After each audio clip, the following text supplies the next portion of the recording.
How did Chicago's jazz clubs transform from old venues? Imagine walking into a small, lively room filled with the sounds of jazz, where the atmosphere is as vibrant as the music itself.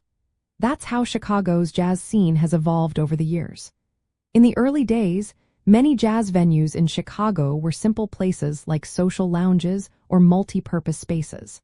For example, Andy's Jazz Club started in the 1950s as a newspaper employee lounge. It wasn't until the 1970s that it became a dedicated jazz venue with live performances, full dining options, and a lively atmosphere. This shift made jazz more accessible and turned these clubs into cultural hubs. Back in the early 20th century, jazz was booming in neighborhoods like Bronzeville on Chicago's South Side. Streets like State Street, known as the Stroll, lined with over 70 nightclubs, ballrooms, and theaters, were filled with legendary musicians like Louis Armstrong and Nat King Cole. Sadly, many of these historic venues were lost to urban redevelopment.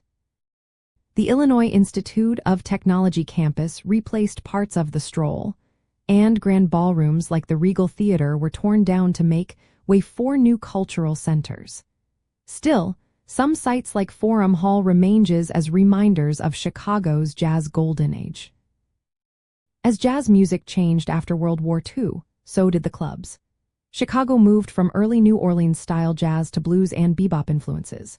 During the 1950s and 1960s, the city became known for cool jazz and hard bop, mixing rhythm and blues, gospel, and traditional jazz sounds. Clubs adapted to these new styles, offering different atmospheres to match the evolving music. This helped keep jazz fresh and relevant for new audiences. Social and cultural changes also played a role. When some traditional clubs closed, new organizations like the Association for the Advancement of Creative Musicians formed in the 1960s. They promoted experimental and avant-garde jazz, creating more artist-run spaces and community-focused venues.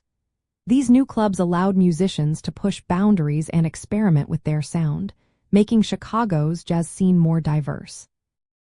Today, Chicago's jazz clubs honor their roots while embracing modern styles. Venues like Andy's Jazz Club host multiple shows each night with top local artists. They combine dining and live music, attracting both longtime jazz fans and newcomers. Although the scene is smaller than in the past, it remains active and continues to grow. The city's jazz venues have transformed from informal spaces into dedicated, culturally rich places that reflected Chicago's deep musical history and vibrant art scene.